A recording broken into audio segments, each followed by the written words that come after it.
if you follow the news lately, now two leaders, one from China and the other one from the United States of America, met virtually recently. And not about the international relationship, but about one crisis that the world is paying attention right now, which is taking place in the country of Ukraine. Needless to say that not only what's happening in Ukraine has divided the world into many parts, but meanwhile, for some countries, internally, the division cannot be or should not be underestimated. For example, the country of Georgia. Now, lately, Will came across one of the important articles to say that within the country of Georgia, the political parties fell apart. Mainly, some people, especially the active political opponents, and they're against the opinion of Georgian government involvement in this Ukrainian and Russian conflict. But meanwhile, on the other side, people are voicing the support. So that's why today it's my great honor to invite Will, it's a small world that two people have the similar name, and join our show. So after covering the Russian invasion of Georgia in 2008, and the president of Georgia offered Will Cathcart a job as his media advisor, and keep in mind, he was only 27 years old. And then he went back to journalism in 2011 and covered geopolitics and culture in the region for CNN, Foreign Policy, The Daily Beast, and other media major outlets. So that's why today we want to have a thorough conversation with Will regarding the country of Georgia and how one international crisis is dividing this country apart. Well, welcome to The Missing Piece. Thank you. Good to be here. Well, let's get started with the first question. It's interesting, again, initially when I approached your article, and recently you wrote one of the amazing articles that regarding to this country of Georgia, and the article was called Georgia Threatens to Sue Its Own President Over Her Support for Ukraine. And we know as the world continues to follow and watch the ongoing crisis, can you tell us a little bit more? How does one international issue is dividing the country Georgia into many parts? Yep. As you mentioned in the introduction, it goes back to 2008, and then it goes back further than that, of course. But Georgia was invaded by Russia in 2008. And that is something that united and divided the country for obvious reasons. It was very different back then than the Ukrainian invasion. We're seeing one reason for that is Georgia's only 5 million people. Ukraine has 44 million people. This is, one of the largest armies on earth. And so Georgia, but Russia did end up halting that invasion as well. They did not take the capital of Georgia. They continue to occupy the country. They have 20% of the country now, and they have a knife to its throat logistically in that they're very close to the east-west highway, which connects the capital to the ports, and a major pipeline, a gas pipeline. Georgia is a transit country for a lot of hydrocarbons that move through the region. So what we're seeing is that Russia wants to keep the conflict active there. That means they push the border, a couple meters or a couple hundred meters every several months, and that's to keep the pressure on, to make the invasion real, and not to let, and to let's say remind the government that they are in the state that they're in and the Georgian people. So skip to the Russian invasion of Ukraine. And you would think that the Georgian government would be the first to show support and solidarity, especially since Ukrainians came and fought with Georgians in the 2008 war, and Ukrainians have been avid supporters of Georgia. Now, that's not what happened. And the reason for that, it's more complex than let's say either polarized side of the Georgian government would want to make you think. The opposition in parliament claims that they're just, pro-Russian, puppets running the country. The people running the country claim that they are on a pro-Western NATO path, but more over time, they're just sort of giving that lip service. They know what to say. They know where to apply. But what it's done is it's created a rift because the president of Georgia was quick to show solidarity with Zelensky when her government forced her not to go travel and did not give her, basically they called it visas, but they did not give her permission. She has to ask Parliament before any official state visit. They refused many, and she was being invited by a lot of high-level leaders who she had known. She's a lifelong diplomat. So she went and she took those meetings anyway, and she met those leaders. And this greatly upset the Georgian government, which one thing, they want control over her because they got her elected. They financed her campaign. She's not necessarily in their party, but she is very much, she is supposed to be under their control. And the break had been long coming, but this became very, very, let's say, a lot of people could see that there was an issue in the Georgian government, but also it highlighted how much the Georgian prime minister, he had refused to back sanctions, to let to help Georgians fly to Ukraine when the fighting first broke out. So it showed that the Georgian government was not doing what the Georgian people wanted, which was to support Ukraine. The president even broke with that and showed support to Ukraine, and its sense has created as you said, a unique division where a lot of leaders and a lot of countries are coming together. The opposite has happened in Georgia, but I wouldn't say that of its people. The Georgian people are overwhelmingly supportive of Ukraine because they know what it's like to be there, and they know they could be next. Well, Will, when I was reading your article, and I want to quote something that you put it out specifically, and you said, on March the 4th, as anti-war and anti-government protests continue in the capital city, Zelensky gave a direct video address to the crowd and gathered in the cities across Germany, France, and Czech Republic. And this is the reaction from the Georgian president after this announcement made by Zelensky by declaring, "I stand with President Zelensky and with Ukraine. The dignity of the Georgian people means that we stand with our friends and when they fight for freedom, for independence, and for a European future." And Will, let's bring something more tangible to our conversation. We know that U.S. President Joe Biden is on the trip this week. Recently, it's attending the NATO summit. And one of the purposes is sending this clear message to the world from the U.S. government side to show this firm and this unchangeable attitude towards Russian government, and also to show solidarity for the people in Ukraine. But let's go back to the country of Georgia. Why do you think the Georgian president insisted on supporting Ukraine?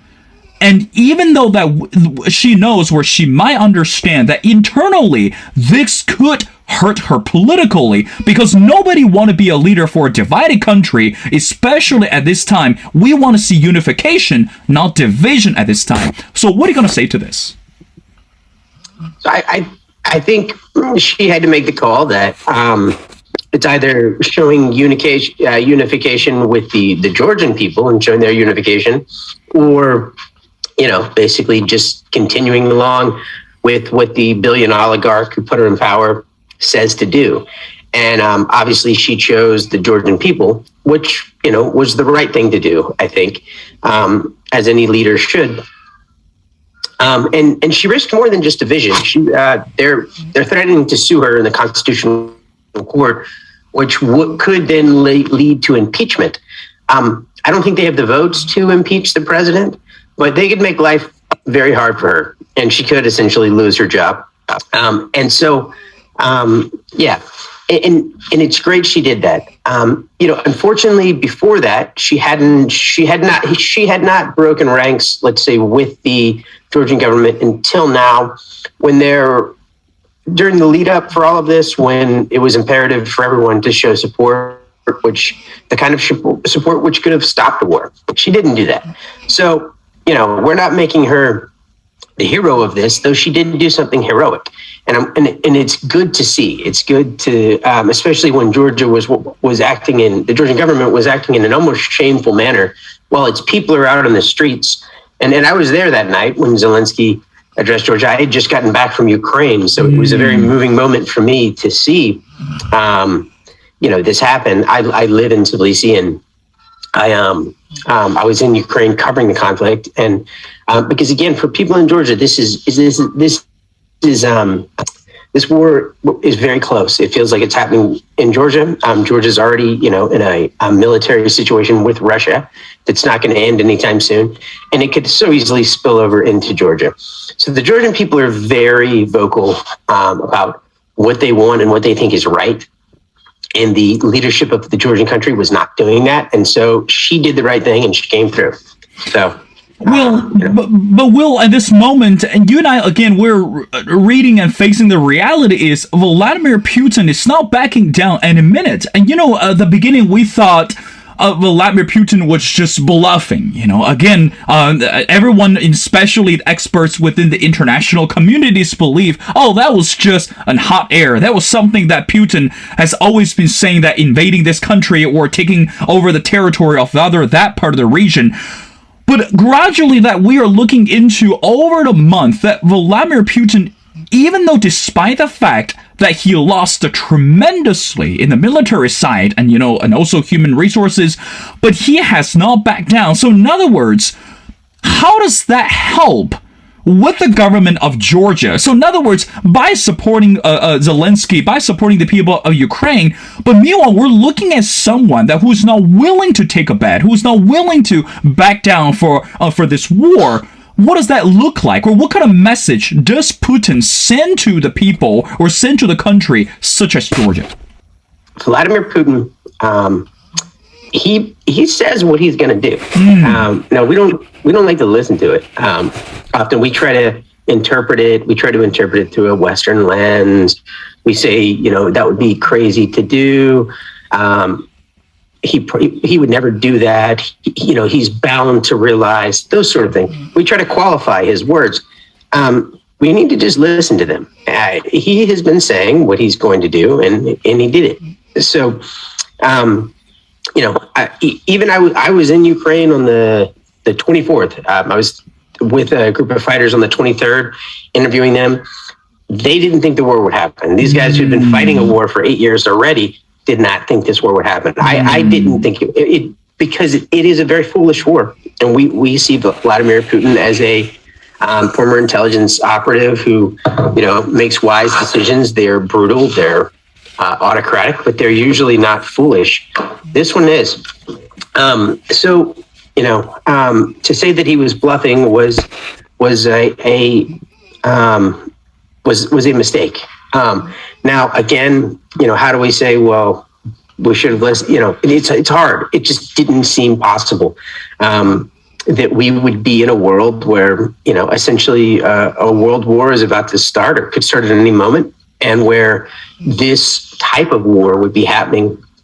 All the other journalists I've talked to who are covering this, one of them's a seasoned war reporter for the New York Times, and he said he's just learning. He's still learning. This is a new war. To see this kind of warfare play out in Ukraine is it's tragic, and it's hard, and it's unlike anything anybody my age especially has ever covered. It's unlike anything that's happened since World War II. And so we just didn't think Putin would be willing to do that. But he is. He was. The same reason he was willing to invade Georgia the way he did. That should have been a wake-up call then, that this guy's ready to risk war in Europe. So, but to answer your question, it was, I think I lost. Sorry. But yeah, let's continue. Sure, no problem, Will. No, again, I understand what you're saying. So in other words, I guess the lesson we learned, not only that when we say we, that means the world that we learned today, is we shouldn't underestimate the words from Vladimir Putin. So he actually meant exactly what he wanted to say. But meanwhile, let's go back to your article. Again, this is someone that you talked to, or this is someone that, I directly quote from the conversation you had. And the person said, "We have witnessed years of cultivating fear of confrontation with Russia, coupled with the implied message that the only way to avoid it and survive is to accept Vladimir Putin's dominance and allowing Russia infiltration in the security apparatus and political system." Will, just again, I read this article that you wrote many times, and just the moment when I read this, I still cannot fathom and to comprehend what does that mean, that we need to accept the reality, or we need to, the way to survive is to understand and to accept Putin's dominance. I mean, brother, even though I have never been to Georgia, but believe me, for the people in Ukraine and for the people in Georgia and the other countries, if we say to accept the rules and to accept the dominance of this dictator, this is a very dangerous game. And this is now something that we should play in the year of 2022. I mean, what do you think on that? I'm with you, and that's not actually what the person was Giga Bukaria, who's a very, very we'd say anti-Putin opposition leader. What he's saying is that the Georgian government is trying to create a scenario where the Georgian people they're trying to create a sort of Stockholm syndrome, where the Georgian people have to think that there's no alternative rather than to accept Putin's dominance. And that's what, and so the stronger Putin looks, the more power the Georgian government has. If you're challenging that, you're risking war. That was let's say the dynamic that they're trying to propagate, even while they're, being, let's say, they're controlled, they're occupied by Russia. They're trying to say that there's no alternative. Now, what we've seen in Ukraine is this remarkable courage and also just this tenacity to fight, where the Ukrainian, military and the people have resisted this. They have resisted Putin's dominance. And look what's happened. It has humiliated Putin. He has now two of his top intelligence chiefs on house arrest. He's Stalin style, good old-fashioned despotism. So what the Ukrainian people have shown is that there is an alternative to just accepting the dominance of Russia, and that is fighting back. And that if you fight back in the right way, and if you bring in allies the way Zelensky has, then you can stall the invasion. You can humiliate these leaders who see this as their debut as military powers and want to show the world that they're military powers and they're great. And then you see a farmer stealing a Russian tractor. That type of humiliation is what they're trying to avoid at all. So this war has done that.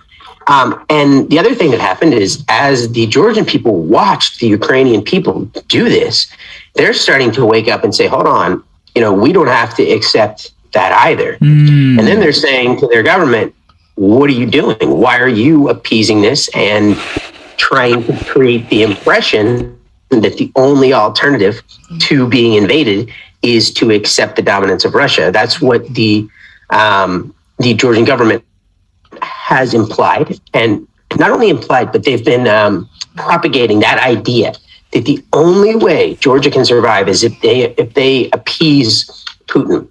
And Zelensky has emerged and as a counter to that dynamic.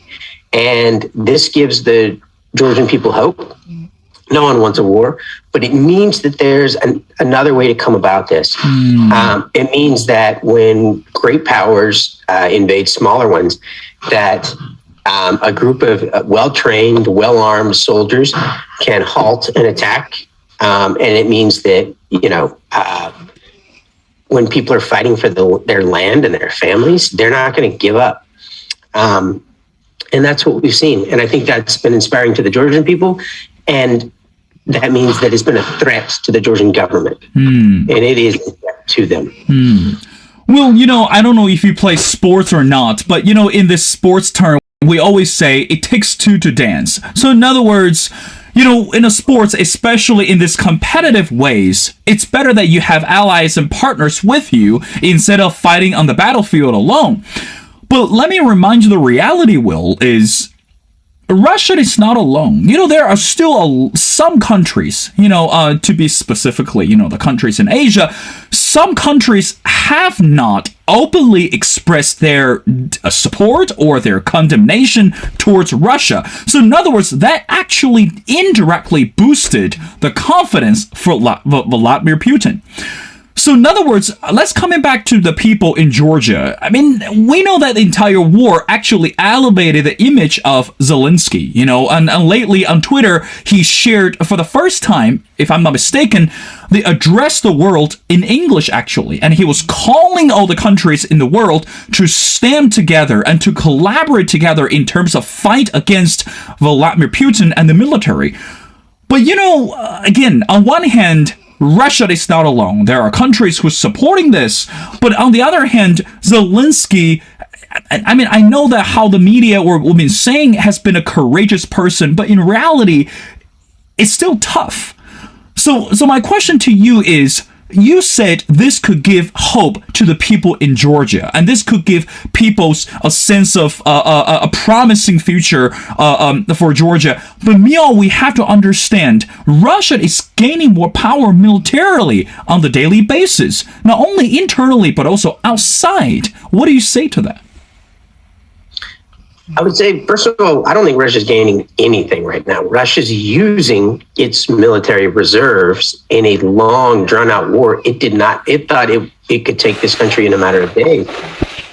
Instead, it is using, every rocket that's fired into a Mariupol.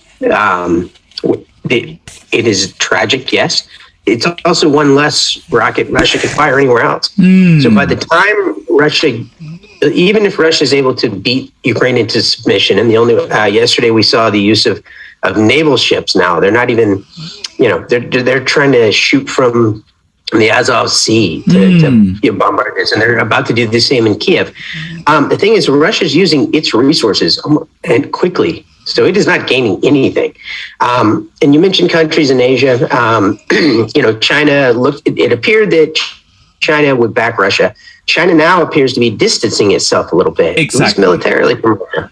And I think that perhaps the biggest fear of China right now would be to try to take Taiwan and have a Taiwanese farmer steal a Chinese tractor. I think that would be a level of humiliation for the Chinese government that they're not willing to risk.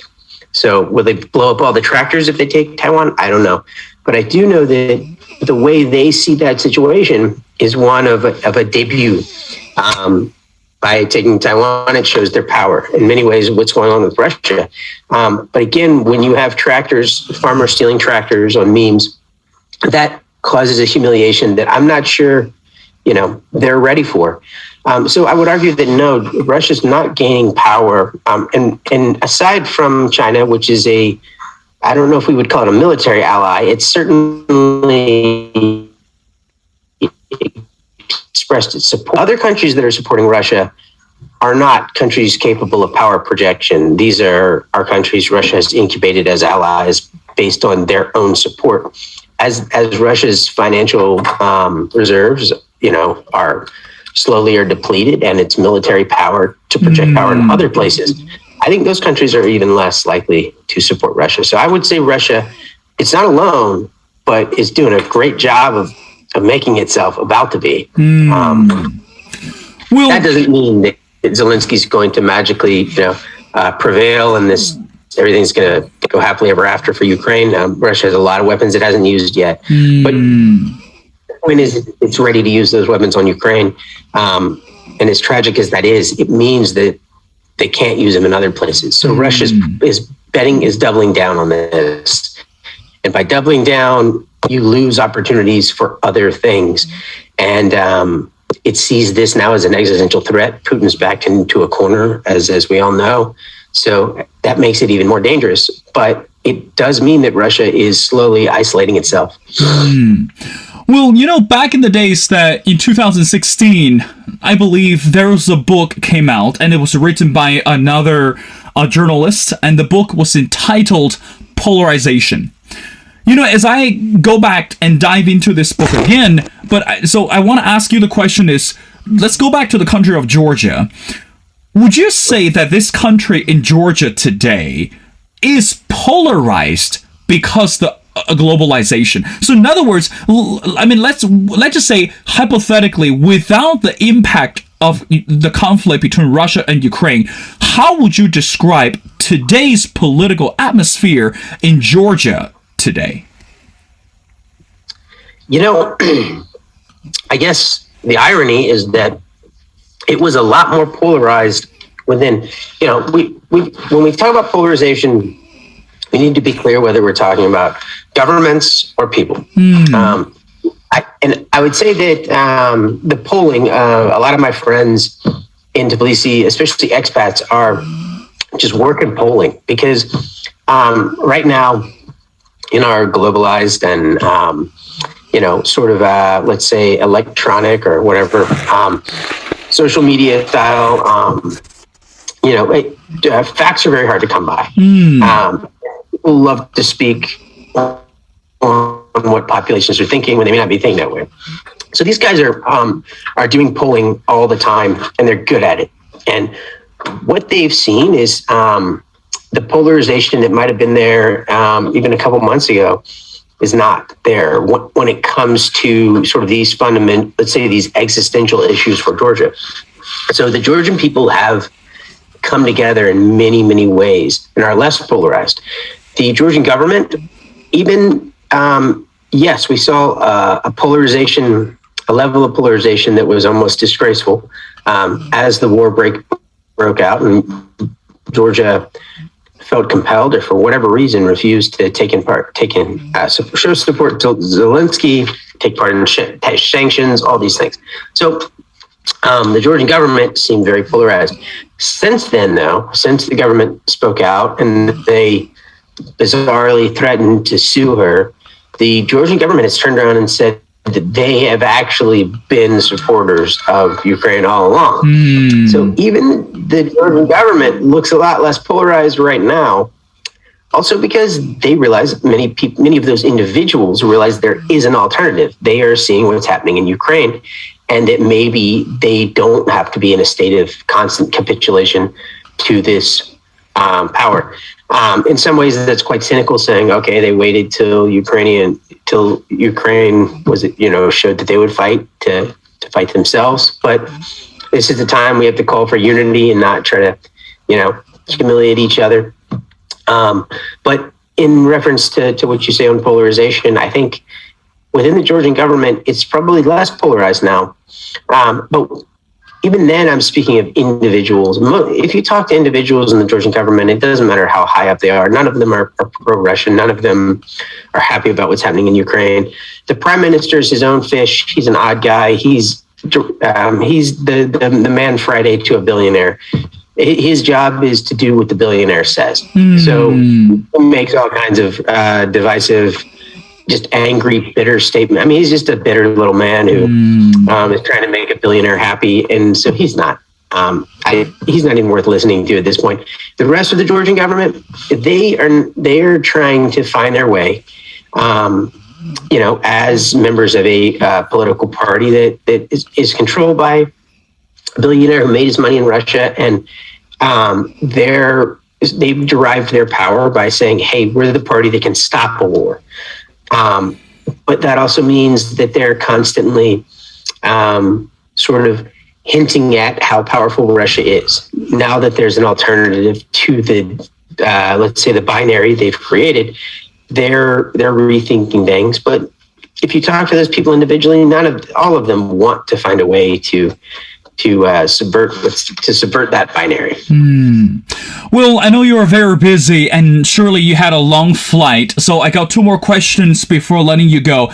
Let's talk about the younger generations. And across the continent, whenever there's a political or social crisis going on within the nation, younger generations today are rather active in changing this political and social agenda. And I believe this same thing could take place in Georgia as well.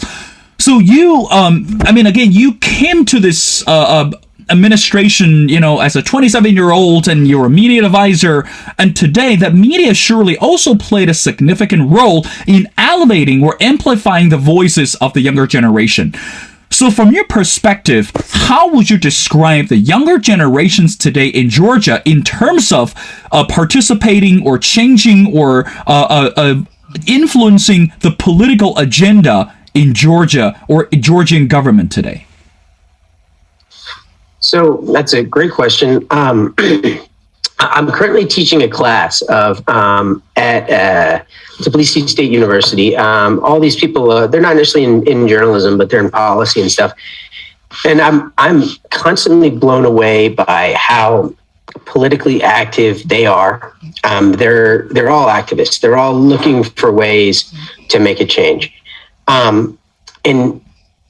Before this Ukrainian situation broke out, the ways that they were looking for were scattered. Random stuff, maybe stuff that was big in the U.S. media that wasn't really didn't really, let's say, apply to Georgia. They were still active in it. What's happened now is those people who are so politically active are now focused on this one issue. And I think that's one of the reasons we've seen it play out the way it has, is because we have a younger generation of people who are intelligent, who see the world as, they see the world as, they're global citizens. And in terms of activism, they feel like they have a right, and I think they do, to be activists anywhere, if it fits their values. And I think that's a remarkable thing. And let's say, I'm blown away by how genuine they are and how much they believe they can do it, and they have done it. So when it comes to Ukraine, they've all gathered together to start putting out, to work as citizen journalists, or to work as, to raise money, even creating memes, making jokes. It's amazing how far a joke can go. A single image can take down the disinformation of an autocrat. It just takes one to get through, and people to wake up and the floodgates open. So. Well, I want to end our conversation going back to your article. Again, your article was entitled that Georgia threatens to sue its own president over her support for Ukraine, and right now that we don't know when the war or the conflict is going to end, and hopefully it's not going to last forever. But the last question I want to ask you is, how do you think that world today, after witnessing the entire conflict between Georgia and Ukraine, between Russia and Ukraine, what do you think the biggest lesson that in terms of international community, what do you think the leaders or the world is learning today, especially for the countries of Georgia in today's world? It may be a cynical lesson, but they're certainly learning it regardless. That, again, even a country like Russia, using the full might of its military, if you're going to invade a country where those people are fighting for their land and their families, they are going to fight a lot differently than the people you send in there for whatever reason you do. We're kind of baffled by why the Russians are fighting. I think they're asking themselves that same question. And so I think for any country out there that's looking to project its power, certainly we've seen the U.S. Fail in that regard. If we look at what happened in Afghanistan, I think, the world has changed with the size of this war and the potential to bring in so many other countries. I think that's a lesson in itself to a lot of leaders. But also, if you're going to invade a population that is highly developed and has access or more access to the things you do and freedoms and all of that, then they're going to fight back. And So I do think it's a lesson for autocrats. And it's weird to be, I may sound optimistic right now as Mariupol is about to get hit, just like Kiev. And Mariupol has already been hit, as Odessa is about to get hit from the water, just like Mariupol and Kiev and all these other places. It's a weird time to be optimistic, but I do see or feel that that's the message that Zelensky is putting out there, that we can make a difference and it's still possible. And I'm with him on that. I think Ukraine has proven that is possible. And that's certainly how it's being read in Georgia. Now, back in the US as I am now, I'm very curious to see what people say. But even in the last, in the 24 hours of flying, anybody who heard we were from the region just comes up and expresses, how much they care about it. They're asking for ways to help. And I think that says a lot. So, I hope the message is loud and clear to other powers who are seeking to make similar moves like this. It ain't going to be easy. You may eventually prevail if you bomb, and if you leave the country in a pile of rubble. Maybe it's possible, but otherwise, it's not going to be easy. That's our Will. Again, I couldn't agree with you more. It's not going to be easy. And I continue to hope and I pray that, regardless the conflict, whether it's going to expand more dramatically or it could cease the fire in any minute, but at this moment that we know that the people in Ukraine and also the people in Russia, both countries' citizens, are not willing to see the escalation of the war. And again, Will, I really appreciate that your time and your effort participating in my show. And again, you just had a longer flight, and I want to give you some time to get back to rest. And we'd love to continue to have you back on our show again to continue to give us more reports regarding the conflict between Russia and Ukraine, and especially the ongoing political changes under this war in the country of Georgia. So, ladies and gentlemen, I'm speaking to Will, and again, he was an international journalist based in Georgia, and he covered extensively regarding those countries about the political shifts. So thank you, Will. I really appreciate your time.